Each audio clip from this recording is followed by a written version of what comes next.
Amigo oyente, al dar comienzo hoy al estudio de la epístola a los Colosenses, quisiéramos recordarle que, en primer lugar, esta es otra de las epístolas que el apóstol Pablo escribió cuando se encontraba en la prisión en Roma.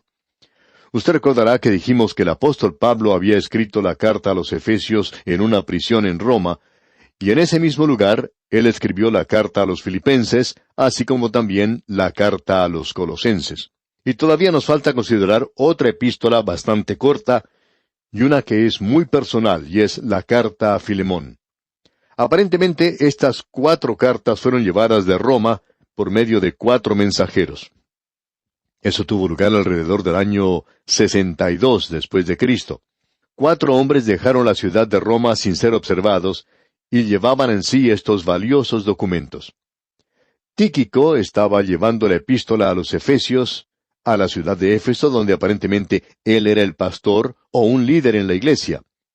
Epafrodito llevaba consigo la epístola a los Filipenses, ya que él era el pastor de la iglesia en ese lugar. Y Epafras llevaba la epístola a los Colosenses porque aparentemente él era un líder o pastor de esa iglesia.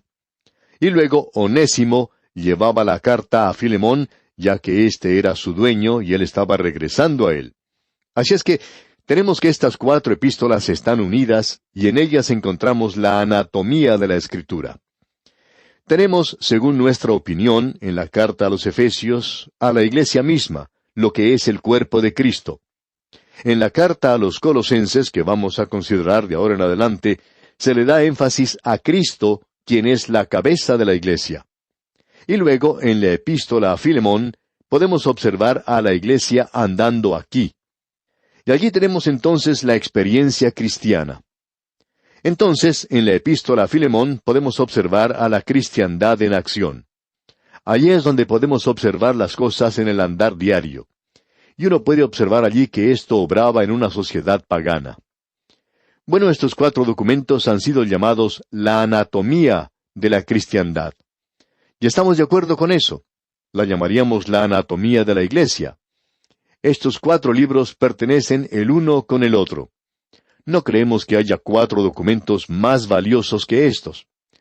¿Ha pensado usted alguna vez, amigo oyente, que si usted tuviera en sus manos hoy estos 4 documentos, de la manera en que Pablo los escribió, tal cual salieron de su mano, usted probablemente podría obtener el precio que quisiera por ellos y usted tendría la riqueza de un rey?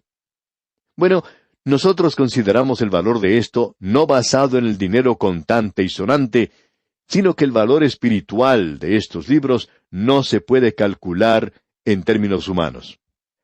A manera de introducción queremos decir varias cosas en cuanto al lugar al cual fue enviada esta carta, Colosas. Colosas se encuentra en la misma zona donde está la Odisea, y donde también se puede ver a Hierápolis. Si usted tiene oportunidad de visitar ese lugar, puede ver las ruinas de la gran iglesia que estaba en la ciudad de Colosas. Uno no ve en realidad la iglesia, sino que puede observar las ruinas de la ciudad. No había edificios como tales en aquel tiempo, y sabemos que los creyentes se reunían en el hogar de Filemón. En esa zona existía una gran civilización y también una gran población. Era lo que se puede considerar una puerta, llamada la puerta de Frigia.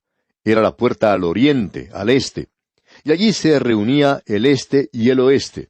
Y aquí es donde el Imperio Romano trataba de dominar al este y ponerlos bajo su poder.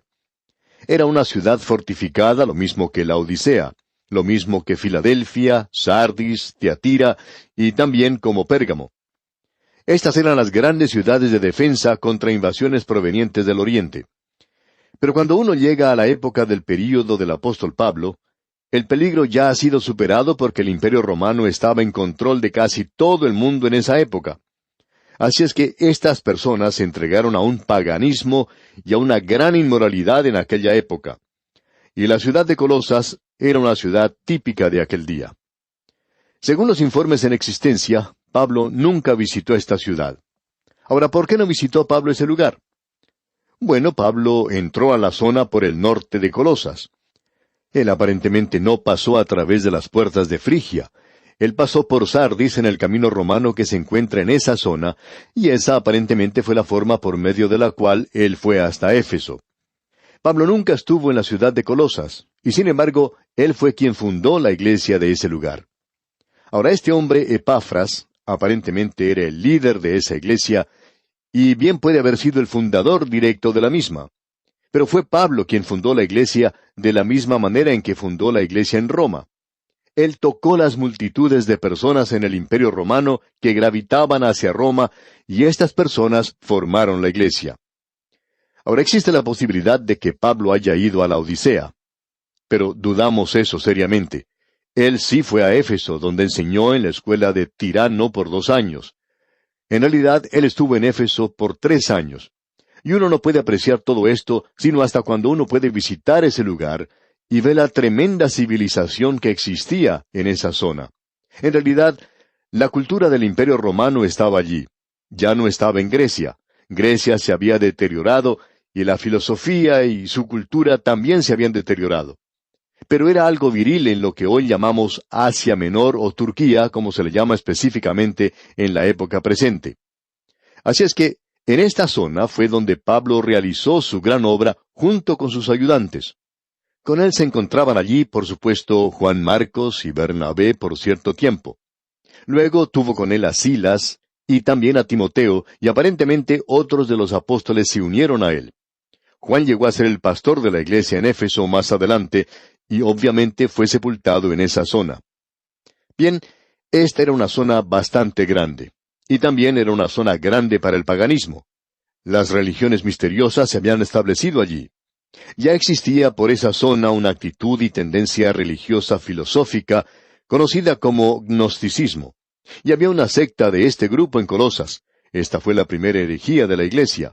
Había varias formas de gnosticismo. La representada en Colosas era de los esenos, y existen 3 puntos de identificación. Ellos tenían un espíritu exclusivo. Ellos eran los aristócratas en la sabiduría. Ellos pensaban que ellos eran el pueblo. Ellos tenían el conocimiento en una botella y en sus manos tenían la tapa para la misma. Esa gente pensaba que tenía el monopolio de todo eso. Y como resultado encontramos que ellos se consideraban superiores en el conocimiento y que tenían que conocer más, por supuesto, que cualquiera de los apóstoles. Así es que Pablo presenta una advertencia en cuanto a esto en el primer capítulo de esta epístola a los Colosenses, versículo 28, donde dice: «A quien anunciamos, amonestando a todo hombre y enseñando a todo hombre en toda sabiduría, a fin de presentar perfecto en Cristo Jesús a todo hombre». Ahora, la perfección no se encuentra en un culto o en esa clase de cosa. Se encuentra en realidad en el Señor Jesucristo. Y si nosotros tenemos sabiduría, la tenemos en Él. El segundo punto en cuanto a los gnósticos de esa zona, los esenos, es que ellos tenían dogmas especulativos en cuanto a la creación. Decían que Dios no creó en realidad el universo directamente, sino que Él creó a una criatura, quien a su vez creó otra criatura, y que esa criatura creó otra criatura, y que Cristo era una de las criaturas en esa larga serie de la creación. Y eso era lo que se conoció en la filosofía panteísta griega como demiurge. Quizá usted haya oído mencionar esto con anterioridad. Y luego existe otra señal que identifica a este grupo. Sus prácticas éticas eran el ascetismo. Ellos estaban influenciados por el estoicismo griego y también por un libertinaje sexual proveniente de los epicúreos griegos. Ellos eran también panteístas. Amigo oyente, siempre existe el peligro de que el cristianismo se congele en cierta forma. Tiene un ritual. Eso ha ocurrido en muchas zonas, en muchas iglesias. No es otra cosa sino simplemente un rito o una forma. Y esto es todo lo que uno hace. Luego, por otro lado, tenemos el otro exceso. Siempre existe el peligro de que se va a evaporar en una filosofía. Y todo lo que uno tiene entonces es nada más que una filosofía. Cierto hombre preguntó en una ocasión a un pastor: «¿Qué teoría de inspiración mantiene usted?». Y el pastor le respondió: «No tenemos ninguna teoría de inspiración. Mantenemos simplemente que la palabra de Dios dice que es la revelación de Dios, y eso es lo que creemos. Y eso no es ninguna teoría». Ahora hay ciertas teorías de inspiración, y este es otro peligro. Existe el peligro de congelarse en cierta forma o estilo, y también el de que se evapore. Por un lado, tenemos a las iglesias ritualistas. Y por otro lado, se encuentra el liberalismo, y eso ha llegado a ser nada más que una filosofía con esta gente. Usted recuerda que el Señor Jesucristo dijo, «Yo soy el agua de vida». Bueno, Él no dijo, «Yo soy el hielo de la vida». Ahora, el agua helada es muy buena, y hay muchas personas que gustan de un rito hermoso. Y si usted tiene algo que vaya con ese rito, está bien. Pero ese algo tiene que ser Cristo. Pero el rito es nada más que hielo, y debemos recordar que Él es el agua de vida. Y cuando uno calienta el agua, lo que obtiene es vapor. Y Él tampoco dijo, «Yo soy el vapor de la vida». Él es el agua de vida, y es el agua a la temperatura de la vida. No se congela, ni hierve tampoco, sino que es Cristo en usted la esperanza de gloria. Y ese es el andar en la calle donde usted vive. Y esperamos que no esté congelado ni que esté hirviendo. Esto es el traer a Cristo al mismo lugar donde vivimos. Allí es donde lo necesitamos hoy, y allí es donde lo queremos. Ahora siempre existe el peligro de tratar de agregar algo a Cristo, o el tratar de quitar algo de Él. Y la herejía más antigua es siempre la herejía más moderna, digamos de paso. El cristianismo no es un problema matemático de sumar y restar. El cristianismo, amigo oyente, es Cristo. Y como Pablo dirá más adelante en esta epístola que estamos comenzando hoy, porque en Él habita corporalmente toda la plenitud de la deidad. En Él mora o habita todo el pléroma, es decir, toda la plenitud. Usted recibe todo lo que necesita en Jesucristo, debemos decir de paso. Creemos que hay algo aquí que es muy importante para nosotros y que lo debemos notar. Permítanos presentar una cita de alguien que ha dicho algo sobre esta epístola. Se trata del Dr. Sandy. Él dice que en la carta a los Efesios, la iglesia es el objetivo principal, y que el pensamiento pasa o se mueve hacia arriba a Cristo como la cabeza de la iglesia. En la epístola a los Colosenses, Cristo es el objetivo principal, y que el pensamiento pasa hacia abajo a la iglesia como el cuerpo de Cristo. Y el pensamiento que domina en esta epístola es que Cristo domina todo. Él es todo lo que necesito. Él es todo. Ahora Carlos Wesley dice en uno de sus hermosos himnos, «Tú, oh Cristo, eres todo lo que quiero. En ti hallo más que todo». ¡Cuán maravilloso, amigo oyente! Y esto es lo que esta epístola nos va a decir. Y esta es la epístola apropiada para seguir a nuestro estudio del Cantar de los Cantares de Salomón. Fue el gran predicador Spurgeon quien dijo, «Mira que tú eres nada y sé humilde.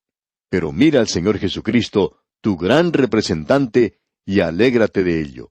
Te ahorrará cualquier dolor si aprendes a pensar de ti como siendo en Él, acepto en el amado, encontrar en Él nuestro todo en todo». Cuando uno llega a una edad avanzada, uno ya no espera vivir mucho tiempo. Pero uno puede descansar en el perdón amoroso en este tiempo. Uno no puede encontrar un lugar mejor para descansar que ese, amigo oyente, descansar en el Señor. Y cuando usted encuentra eso, usted no va a necesitar de ninguna clase de rito. Esas cosas ya no son necesarias. Tampoco habrá necesidad de discutir en cuanto a las teorías de inspiración. O bien usted cree que la Biblia es la palabra de Dios, o usted no cree que la Biblia es la palabra de Dios. Dejemos de lado este llamado análisis intelectual que tenemos en la actualidad. Eso no sirve para nada, amigo oyente. Y tiene mucho más valor el que seamos nosotros mismos una persona genuina, real, con lo malo que esto puede ser, que el tratar de ser la imitación de otra persona. Es necesario que seamos nosotros mismos en la actualidad y dejar de tratar de ser algo que en realidad no somos. Recuerde, amigo oyente, que Él está alimentando a sus ovejas y no a las jirafas. Esta es una epístola maravillosa en la cual estamos entrando hoy. Y creemos que lo mejor sería ahora mismo llegar por lo menos al umbral de esta epístola y dar comienzo a ese primer estudio que tenemos hoy. Quizá lo mejor sería que observáramos un poco el bosquejo de esta epístola. Esta epístola se divide, como lo hacen todas las epístolas de Pablo, en una sección que es doctrinal y una sección que es práctica. En la sección de doctrina tenemos los primeros 2 capítulos. En esa primera sección leemos que Cristo es la plenitud, el pléroma de Dios. En Cristo nosotros somos hechos completos. Bien, ahora veremos las divisiones que entran aquí. Luego tenemos la sección práctica, donde vemos a Cristo la plenitud de Dios derramado, vertido en la vida a través de los creyentes. Y aquí es donde nosotros necesitamos traer ese frasco de alabastro lleno de ungüento. Bien, observemos lo que dice la introducción de esta epístola, lo que comprende los primeros 8 versículos. Y en los primeros 2 versículos del capítulo 1 leemos: Pablo, apóstol de Jesucristo por la voluntad de Dios, y el hermano Timoteo, a los santos y fieles hermanos en Cristo que están en Colosas, gracia y paz sean a vosotros, de Dios nuestro Padre y del Señor Jesucristo. De seguro que usted reconoce que esta introducción es algo familiar. Ya la hemos visto en 2 o 3 oportunidades en las epístolas de Pablo. Él no se aparta mucho de eso. Sin embargo, necesitamos prestar atención a lo que aquí se dice en cada oportunidad en que la leamos. No vamos a entrar en mucho detalle. Pablo se llama a sí mismo apóstol de Jesucristo, y siempre dice, por la voluntad de Dios. Pablo, amigo oyente, estaba en la voluntad de Dios cuando él era un apóstol. Y la pregunta importante que nosotros nos debemos hacer hoy es, ¿estamos nosotros en la voluntad de Dios cuando estamos sirviendo a Cristo? ¿Está usted, amigo oyente, seguro que se encuentra en el lugar apropiado? ¿Está seguro que está haciendo la cosa apropiada? Creemos que cada creyente es llamado a actuar en el cuerpo de los creyentes, y es importante el actuar de la forma apropiada. Tenemos demasiadas personas haciendo cosas hoy que no deberían estar haciendo. Esas personas piensan, tengo que ocuparme en hacer algo similar a lo que el hermano fulano de tal está haciendo. Amigo oyente, con toda certeza que nuestros dones son distintos. Todos nosotros tenemos dones distintos. Y creemos que vamos a actuar, vamos a funcionar un poco diferente.